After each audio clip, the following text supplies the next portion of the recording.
This summer, Instacart is bringing back your favorites from 1999 with prices from 1999. That means 90s prices on juice pouches that ought to be respected, 90s prices on box mac and cheese, and 90s prices on ham, cheese, and cracker lunches. Enjoy all those throwbacks and more at throwback prices, only through Instacart. $4.72 maximum discount per $10 of eligible items. Limit one offer per order. Expires September 5th while supplies last. Discount based on CPI comparison. Avoiding your unfinished home projects because you're not sure where to start? Thumbtack knows home so you don't have to. Don't know the difference between matte paint finish and satin? Or what that clunking sound from your dryer is? With Thumbtack, you don't have to be a home pro. You just have to hire one. You can hire top-rated pros, see price estimates, and read reviews all on the app. Download today. Cash flow crunch? OnDeck's small business line of credit gives your business immediate access to funds up to $100,000 right when you need it. Cover seasonal dips, manage payroll, restock inventory, or tackle unexpected expenses without missing a beat. With flexible draws, transparent pricing, and control over repayment, get funded quickly and confidently. Apply today at OnDeck.com. Funds could be available as soon as tomorrow. Depending on certain loan attributes, your business loan may be issued by OnDeck or Celtic Bank. OnDeck does not lend in North Dakota. All loans and amounts subject to lender approval.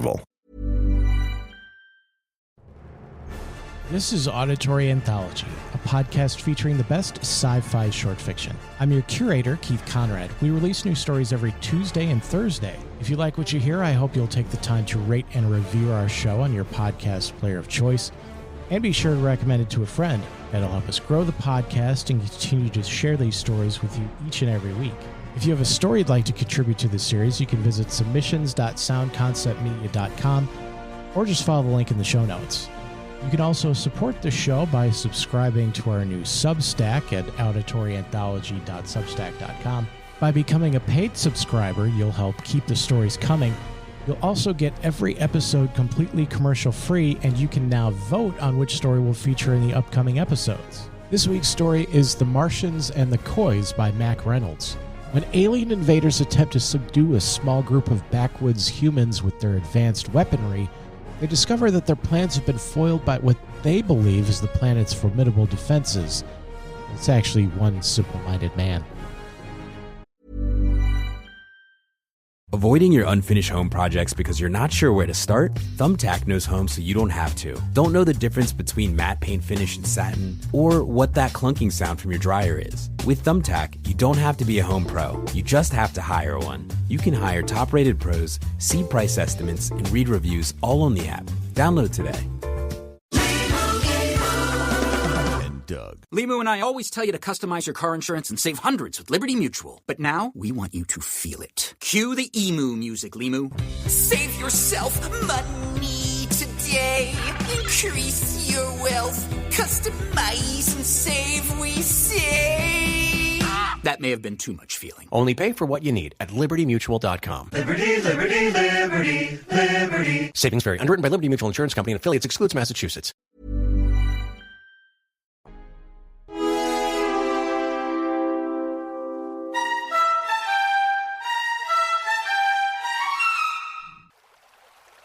Ma Coy climbed the fence down at the end of the south pasture and started up the side of the creek, carrying her bundle over her shoulder and puffing slightly at her exertion. She forded the creek there at the place where Hank's old coon dog Jigger was killed by the boar 3 years ago come next hunting season. Jumping from rock to rock across the creek made her puff even harder. Ma Coy wasn't as young as she once was. On the other side, she rested a minute to light up her pipe and to look carefully about before heading up the draw. She didn't really expect to see any Martians around here, but you never knew. Besides, there might have been a revenue agent. They were getting mighty thick and mighty uppity these days. You'd think the government would have more to do than bother honest folks trying to make an honest living. The pipe lit, Ma swung the bundle back over her shoulder and started up the draw. Pa and the boys, she reckoned, were probably hungry as a passel of hound dogs by now. She'd have to hurry. When she entered the far side of the clearing, she couldn't see any signs of them, so she yelled, "Yo, Pa! You Hank and Zeke!" Ma Coy liked to give the men folks warning before she came up on the still. Hank, in particular, was mighty quick on the trigger sometimes. But there wasn't any answer. She trudged across the clearing to where the still was hidden in a cluster of pines. Nobody was there but Lem. She let the bundle down and glowered at him. "Lem, you no-account, why didn't you answer me when I hollered?" He grinned at her vacuously, not bothering to get up from where he sat whittling, his back to an old oak. "Huh?" he said. A thin trickle of brown ran down from the side of his mouth and through the stubble on his chin. "I said, how come you didn't answer when I hollered?" He said, "You called Pa and Hank and Zeke. You didn't holler for me. What you got there, Ma, huh?" His watery eyes were fixed on the bundle. Ma Coys sighed deeply and sat down on a tree stump. "Now, what you think I got there, Lem? I've been bringing you victuals to you every day since Pa and you boys started up this new still. Where's Pa and Zeke and Hank?" Lem scratched himself with the stick he'd been whittling on. "They went off scouting around for the revenuers or maybe the Martians." He let his mouth fall open and peered wistfully into the woods. He added, "I wish I could shoot me a marten, Ma. I wish I could. I sure wish I could shoot me a marten." The idea excited him. He brought his hulking body to its feet and went over to pick up an ancient shotgun from where it leaned against a mash barrel. Ma Coy was taking corn pone, some cold-fried salt pork, and a quart of blackstrap molasses from her bundle and arranging it on top of an empty keg. "You mind yourself with that gun now, Lem. Mind how you shot up your foot that time?" Lem didn't hear her. He was stroking the stock of the shotgun absently. "I could do it easy," he muttered. "I could shoot me a marten easy. I sure could, Ma. I'd show Hank and Zeke I would." "You forget about the Martins, son," Ma Coy said softly. "You're my simple son. There's at least one in every family, mostly more, and it ain't fitting that you get into fights. You got a strong back, strongest in the hills, but you're too simple, Lem." "I ain't as simple as Jim Marchin, Ma," Lem protested. "Son, they don't come no more simple than you," his mother told him gently. "And mind that gun, you know how you bent the barrel of Zeke's Winchester back double that time, absent-minded like."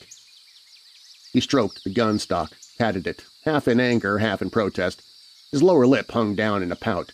"You stop talking that way, Ma," he growled, "or I'll lure up you one." Ma Coy didn't answer. She reckoned she'd better set off into the woods and see if she could locate the rest of the menfolks, so they could eat. Lem said under his breath, "I could shoot me a marten real easy, I could." To the Most High, the glorious, the omnipotent, omnipresent, and omniscient, the Lord of the Seven, the leader of the Chosen, Neo-Geek the 38th. In regard to testing of special weapons designed to eliminate present population of the third planet with the eventual view of colonizing. From Sigil Wan, Commander of Space Cruiser 12B-44. Your Omnipotence. Upon the receipt of your orders, we proceeded to the planet in question, known to its inhabitants as Earth, or Terra, first touching at its satellite, Luna, in order to pick up the observation group which had been studying the potential foe for several decals. Commander of the observation group, Baron Darrell, has enjoyed the reputation of being our most outstanding authority on Earthlings. It has been principally through his recommendations that the secret, supplementary weapons worked upon for the past decal were devised. Baron Darrell has successfully deciphered the principal language of Earth and, through listening to their radio emanations, has compiled a formidable work on his findings, but of his abilities more later. It might be added here that Baron Darrell and all his group were more than ready to proceed to Earth and begin the slaughter of its inhabitants. It seems that these investigators have, for decals, listened most carefully to every radio emanation possible to pick up. This has evidently led them to the edge of complete frenzy, especially those who have been assigned the morning programs, sometimes known as soap operas, by the Earthlings. Baron Darrell inspected the newly created weapons with considerable care and proclaimed them excellent for our purposes. In particular, he was impressed with the IQ depressor, the deadly poison narc, and the leptonic plague carrying fleas. He was convinced that these secret weapons would give our forces that advantage we seek before launching our all-out attack upon Earth. Acting on Darrell's suggestions, we avoided the more heavily populated areas of Earth and landed our space cruiser in a mountainous area of the planet known as Kentucky, a subdivision of the United States of America, one of the more advanced Earth nations. Our plans did not work out exactly as expected. Keeping well in mind the need for secrecy, we made every attempt to land the space cruiser without detection. We settled in a small valley near a stream and immediately sent out scouts to determine if there was any sign that our craft had been sighted in descent. Evidently, the population of the vicinity was so small that our plans were successful. Our patrols reported only one small group of Earthlings in the immediate area. Deciding to test the new weapons on this gathering, we disembarked a force of 12 warriors, all disguised as Earthlings and with myself as commander and Baron Darrell as our technical advisor. "We must keep our senses alert for Sam Spade, Superman, and the Lone Ranger," Baron Darrell said nervously, peering around among the strange exotic trees and other vegetation that grows on Earth. I was somewhat surprised at his tone and obvious unease. "Who?" I asked. "What?" "3 Terran warriors of amazing ability and viciousness," he told me. "I have been gathering reports of their activities from the radio for some time. They seem to have clairvoyant minds. One or the other of them always invariably appears on the scene of violence." I said impatiently, "Without doubt our weapons would mean the end of these warriors." I did not share his belief that any Earthling warriors might be our equals or superiors, but to remain on the cautious side, I immediately ordered that the Electno be switched on. This weapon, one of the several designed for the Earth campaign as your omnipotence is undoubtedly aware, is so constructed as to prevent the use of any internal combustion engine within 12 miles of the Electno.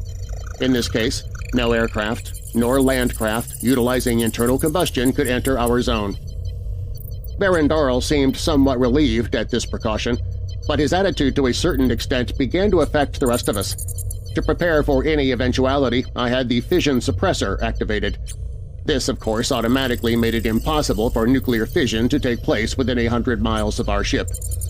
That measure pleased Baron Darrell exceedingly in view of the fact that the Earth nations seemed to be spending practically all of their military appropriations on their so-called A-bombs and H-bombs. According to the radio emanations our Luna base had picked up, the Earthlings were interested in little else in a military way except possibly bacteriological weapons, and of course we were prepared to deal them a strong blow along that line with our lepbonic plague-spreading fleas. At any rate, knowing that we had suppressed the use of their major weapon, the fission bomb, and had prevented transportation from entering the vicinity, we proceeded toward the clearing where the Earthlings had gathered, determined to test the IQ depressor, narc, and the lepbonic plague fleas, for it was upon the success of these weapons that our Earth campaign depended. We proceeded with care toward the clearing on the edge of which our scouts had detected the Earthlings, and carefully approached from behind the one specimen we saw there. Evidently the others had gone off. Baron Darrell, the only member of our little group who was familiar with the language, acted as spokesman, and we concealed, for the moment at least, the purpose of our visit. The following conversation was recorded by Baron Darrell himself and later translated as literally as possible into our own superior language. "Huh? What's that?" "Have no fear." "Revenuers! Paul! Hank!" The meaning of the word revenuers was completely unknown to Baron Darrell, but from the Earthling's tone of voice it is to be assumed that the term is a derogatory one. "We're not revenuers. We are friends." "Huh? "We are not revenuers. We are friends." "Well, you can't have no corn if that's what you're looking for. Can't buy none neither. Paul won't sell no raw corn, says corn ain't fittin' to drink unless it's been aged a week." This conversation seemed to puzzle Baron Darrell, and I was beginning to suspect already that his knowledge of the Earthlings was somewhat less than he had led me to believe. "Where are the others?" "Huh?" This continual inability of the Earthling's part to understand the questions put to him by Baron Darrell also caused me to wonder whether or not the decals spent on Luna in observing Earth were quite as fruitful as they might have been. "Where are the others?" "Oh, you mean Ma and Paul and Hank and Zeke? They're off looking for Martians." Your Omnipotence is of course aware that in the language of the Earthlings our glorious planet is known as Mars, and we as Martians, or evidently as this Earthling pronounced it, Martians. This information was, as you can well imagine, startling, since we had supposed that our landing had been made in the most complete secrecy. What means they had utilized to discover us is unknown. And what made them suspect there were Martians in the vicinity? Huh? What made Ma and Pa and Hank and Zeke think there were Martians around? Oh. What made them think there were Martians about? Pa says he can smell him a Martin from most 20 miles away. Pa's got a regular feeling for Martins, like Pa'd rather shoot him a Martin than eat fried chicken. I wish I could shoot me a Martin, I wish. Yep, I sure wish I could shoot me a Martin. I wish. This sixth sense of some of the Earthlings had been unsuspected by Baron Darrell in spite of his decals of investigation. Evidently, the Earthlings have an unusual ability to detect the presence of alien life forms. Also surprising was the fact that the Earthlings were evidently aware of our plans to conquer their planet and were already worked up to a pitch of patriotism which made them extremely anxious to destroy us. Baron Darrell turned to me and explained that there were 4 more of the Earthlings in the woods searching for us, and that undoubtedly they would soon return. He suggested that we immediately try some of our weapons upon this specimen. The plan seemed feasible enough, so I ordered one of the warriors to find a suitable liquid in which to place a portion of the poison narc. Ultimate plans, as you are aware, had been to drop, by spacecraft, small containers of narc in the reservoirs, rivers, and lakes of the Earthlings. 1 drop was designated to be, as your omnipotence knows, sufficient to poison a reservoir capable of supplying the water needs of 100,000 Earthlings. Although water was not available, the warrior was soon able to find what was obviously a container for some type of beverage. It was nearly full of a colorless liquid. The following conversation then took place between Baron Darrell and the Earthling. What is this? That's white mule. Yep, sure is. I thought a mule was a 4-legged animal of burden, particularly noted for kicking. Pa's white mule's got a lot of kick in it. Yup. Upon finding it was a beverage, as we had suspected, a small quantity of narc was quickly inserted. Try a drink. What say? Have a drink. Maybe I will, but don't tell Pa. Pa says I'm simple enough without no white mule. Here we took a long draught without seeming effect, although we were expecting him to fall dead at our feet. We stood there staring at him unbelievingly. That tasted mighty good. Got more of a kick than usual. Yep, sure did. Tasted like maybe somebody put in a wallop of turpentine. He seemed perfectly at ease. I turned to Baron Darrell and snapped, "The type of poison you recommended seems less than effective." Baron Darrell was obviously shocked. It is inconceivable. Possibly the fluid in which we dissolved the narc acted as an antidote. I begin to wonder about the effect of your other weapons. He waved to one of the warriors who had been burdened with the IQ depressor. We'll try this immediately, he said, anxiety in his tone. While the machine was being readied, Baron Darrell explained its workings to me in some detail. Meanwhile, the Earthling continued to sip at the jug which supposedly contained sufficient poison to eliminate an average large Terran city. As you know, Baron Darrell told me, the mind, whether of Earthlings or Martian type, is capable of being either stimulated or depressed. For hundreds of decals, our race has possessed chemicals capable of such depression or stimulation. However, to my knowledge, this device is the only one yet developed which can suppress the intelligence quotient of anyone within an area of many square miles. The plan for utilizing it is a simple but effective one. When we confront a body of Earthling soldiery, our men need only to turn on the IQ depressor to turn the enemy into brainless idiots. Their defeat would then obviously be quite simple. Very well, I told him stiffly. Let us proceed to try it on this Earthling. The device seemed quite elementary in construction. Baron Darrell activated it by the simple flicking of a switch. We ourselves, of course, were immune to its workings since it was tuned only to the Earth-type brain. "It is now in operation?" I asked Baron Darrell. "Definitely. Watch the Earthling." "I am watching." The supposed top authority on Earth and Earthlings approached the specimen and eyed him carefully. The following conversation ensued. "How do you feel?" "Huh?"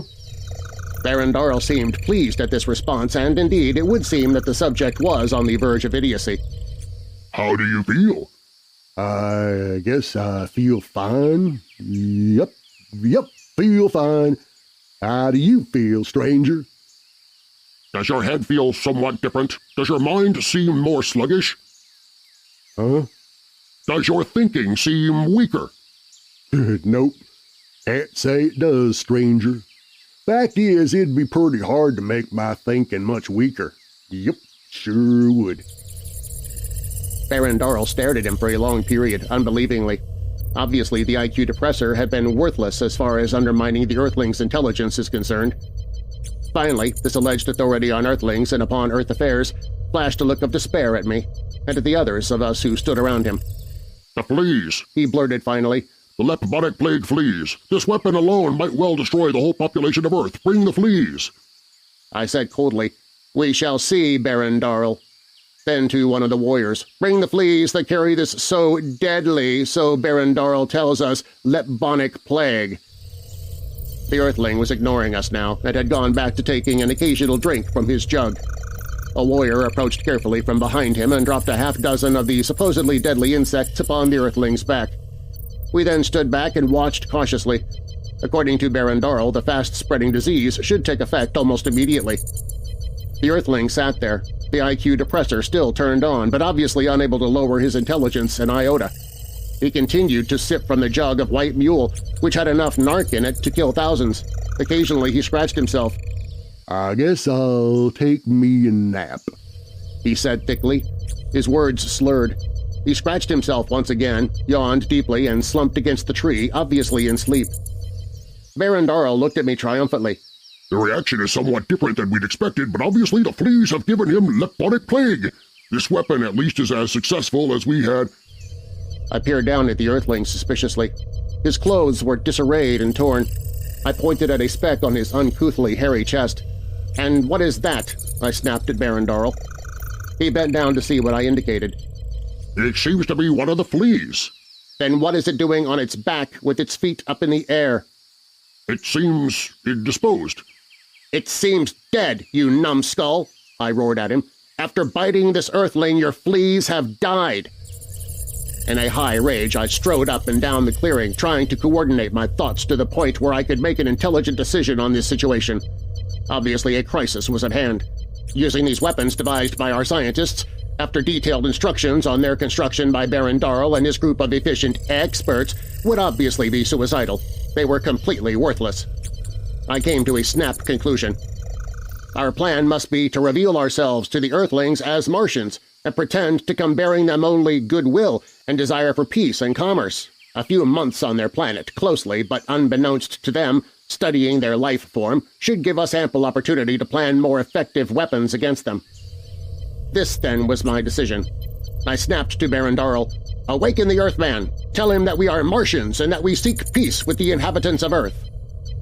There was some difficulty in the awakening, but finally Baron Darrell succeeded. The Earthling shook his head groggily and scowled at my interpreter. The following conversation ensued.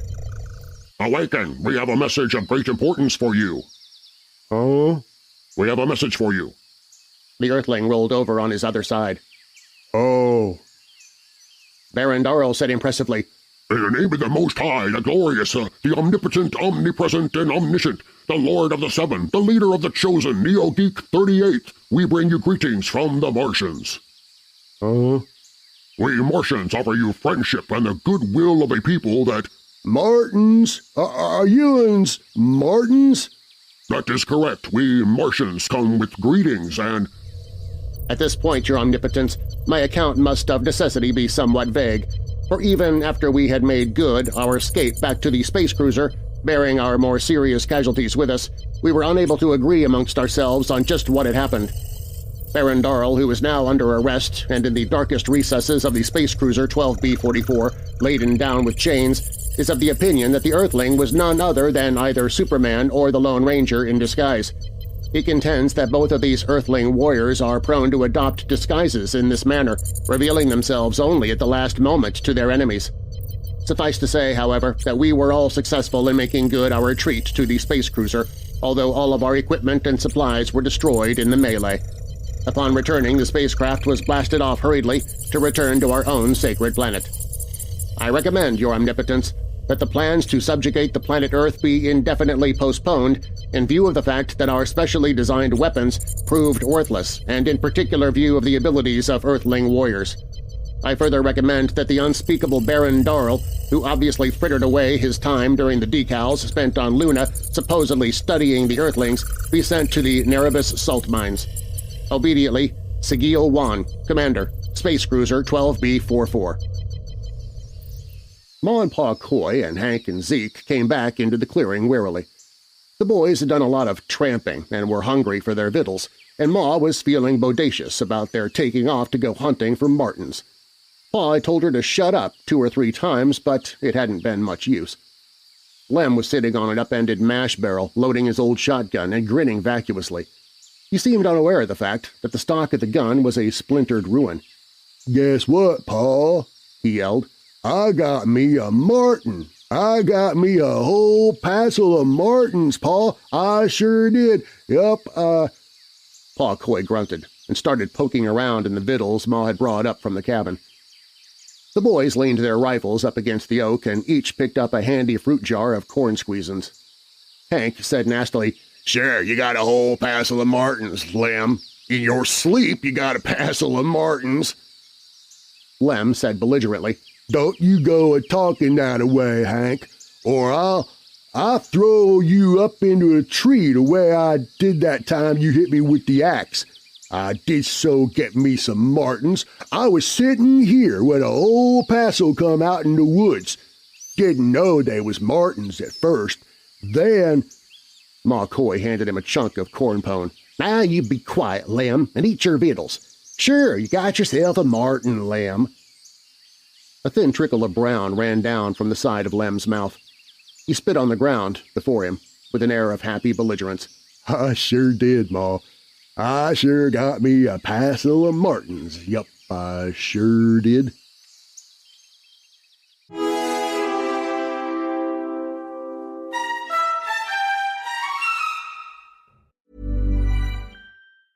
It's that time of year again, back to school season, and Instacart knows that the only thing harder than getting back into the swing of things is getting all the back-to-school supplies, snacks, and essentials you need. So here's your reminder to make your life a little easier this season. Shop favorites from Staples, Best Buy, and Costco, all delivered through Instacart, so that you can get some time back and do whatever it is that you need to get your life back on track. Instacart, we're here. Avoiding your unfinished home projects because you're not sure where to start? Thumbtack knows homes so you don't have to. Don't know the difference between matte paint finish and satin? Or what that clunking sound from your dryer is? With Thumbtack, you don't have to be a home pro. You just have to hire one. You can hire top-rated pros, see price estimates, and read reviews all on the app. Download today. Auditory Anthology is curated and produced by me, Conrad. Your narrator is Darren Marlar. Be sure to check out Darren's award-winning paranormal podcast, Weird Darkness, available at WeirdDarkness.com and your podcast app of choice. This week's story was The Martians and the Coys by Mack Reynolds. It was originally published in Imagination Stories of Science and Fantasy in June of 1951. Coming up next on Tuesday, we'll have our spooky sci-fi series, Tales from the Blue Line. The next story in our classic sci-fi series on Thursday will be Don't Look Now by Harry Kuttner. A cynical man's drunken rants about Martians secretly controlling the world take a sudden turn when he realizes the reporter he's been confiding in might be one of the few humans who can actually see them. It's sort of like They Live without the sunglasses.